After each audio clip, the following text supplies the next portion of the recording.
Escuchábamos de fondo la Sinfonía número 9 de Beethoven y así me despido de un día más de Yo Amo lo Clásico. No se desconecten porque viene una entrevista bastante interesante sobre la política que debería llevar el país con dos representantes del gobierno conservador y el gobierno liberal y con un invitado sorpresa.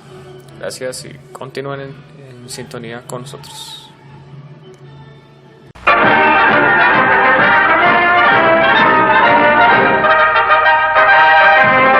Patinar en la calle trae estas consecuencias. Salve a su hijo de la muerte impidiéndole patinar en la vía pública. Muy buenas tardes, bienvenidos a una emisión más aquí en Radio La República. Hoy viernes 3 de junio de 1903, 6 meses después del fin de la Guerra de los 1000 días en el país de las mariposas amarillas. Hoy vamos a hablar acerca del debate liberal y conservador que todos conocemos por la influencia de cada uno de ellos en nuestro país. Les cuento que este inició cuando Santander y Bolívar se enfrentaban por sus diferencias ideológicas. Santander federalista y Bolívar centralista. Nos acompaña el próximo candidato a la presidencia del país de las mariposas amarillas, el señor Reyes, quien solicitó una asesoría acerca de con cuál ideología regir para su campaña presidencial y quién quita en su mandato.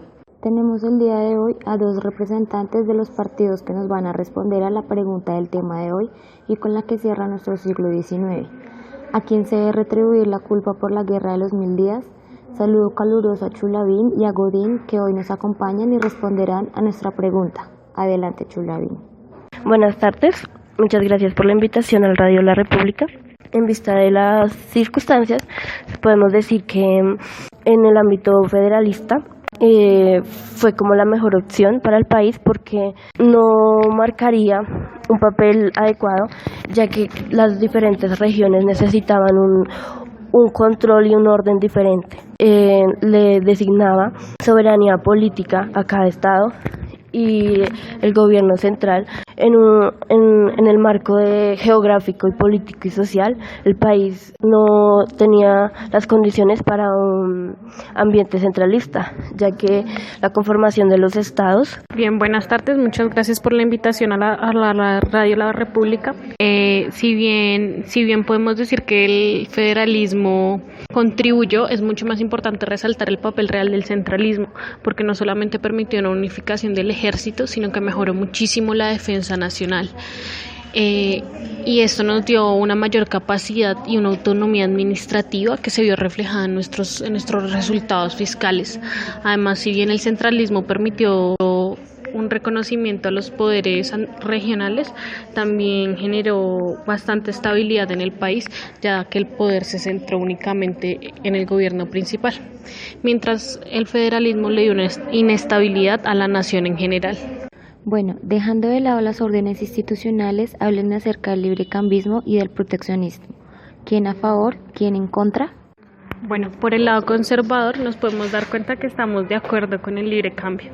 Sin embargo, a pesar de esto, en su primer momento los liberales atacaron a la moral de este país porque permitieron una libertad de partos y una libertad de aprendizaje que solo atacaron la moral y la buena fe de este país. El libre cambio también dio lugar a una disminución de los diezmos.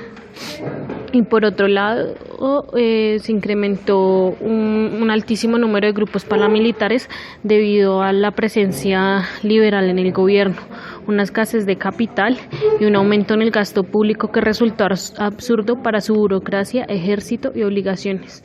A pesar de que el libre cambio mejoraba las exportaciones, no permitió realmente que el país fuera eficiente. Bueno, en cuanto a la moral, se instauró una educación laica, incentivando la cobertura de educación pública que ayudara con movilización cultural del país.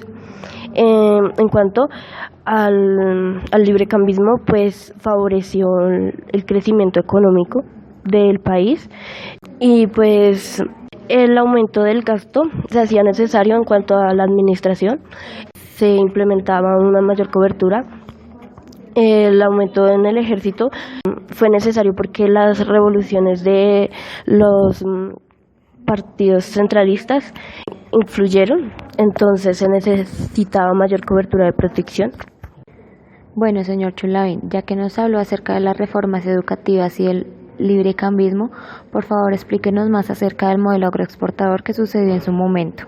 Claro, en el periodo de 1850 a 1880 aproximadamente se da un ciclo de crecimiento donde suceden interciclos de expansión y aunque se ve asociada con recesiones debido a los conflictos civiles que se presentan en el país. Se generan una producción especulativa y periferias secundarias. Más que todo, las exportaciones se basaron alrededor del tabaco en los años del 50 a 60 y en los años 70 vimos exportando la quina. Esta pregunta va para Godín. ¿Qué fue la regeneración? ¿Le sirvió al país? La regeneración fue la salvación de este país realmente. Tuvimos nuevamente el restablecimiento del orden y la moral. Finalmente se concluyó que las guerras no son otra cosa que un producto del federalismo, porque la división de estados solamente genera esto, guerras y más guerras. El centralismo volvió a sí mismo y nos recordó la importancia de tener un punto principal y de lograr que los rendimientos fiscales sean administrados únicamente por un gobierno que garantice la seguridad de todos. Y además se logró la extensión del periodo presidencial, lo que garantiza que las propuestas y las cosas que se prometen en este país realmente sí se cumplen. Y en cuanto a la banca libre y a la banca central, ¿qué pasó? ¿Quién tiene la culpa de la crisis de la banca libre? En la banca libre se le dan privilegios de emisión a la banca privada. En esta, básicamente, en los diferentes estados soberanos se le da la libertad a las entidades que surgieron y sobre todo se le dan libertades, como en el caso del Banco Bogotá, que a pesar de todo surge y se mantiene, aun cuando en la creación del Banco Nacional se le quitan algunos privilegios. Este banco empieza a generar sus propios billetes y exige a las demás bancas privadas que tiene que recibir su dinero. Puede que la banca libre generara una cierta libertad en el sistema, sin embargo fue evidente que fue algo desregulado por sus escasas redes de oficinas y la poca convenios entre entidades, lo que generó una inestabilidad totalmente en la base monetaria, generando problemas de liquidez y problemas de convertibilidad que aún hoy pueden ser visibles en nuestra economía. En los siguientes momentos, el señor Reyes nos va a explicar brevemente qué sucedió en la Guerra de los 1000 días y dará su postura en cuanto a las dos versiones presentadas por Chulavín y Godín. Buenas tardes, gracias presentadora, gracias políticos Chulavín y Godín. Simplemente lo de la Guerra de los 1000 días es por culpa de nuestro actual presidente José Manuel Marroquín. Él es el culpable de todas las desgracias que están sufriendo nuestro país, presiones hiperinflacionarias y ¿por qué negociar con los liberales? Es un gran error, él debió erradicarlos a todos y simplemente sus negociaciones son débiles. Ha logrado que el país esté en una quiebra social y económica sin precedentes. Yo estoy de acuerdo básicamente con las ideas del señor Godín. Me parece que siempre ha estado en busca de la regeneración que quiere este país. Un país guiado por moral que vamos a sacar adelante. Lo sé, el próximo año apenas el señor Marroquín deje su puesto. Agradecemos a nuestros invitados Chulavín y Godín que nos acompañaron y al señor Reyes.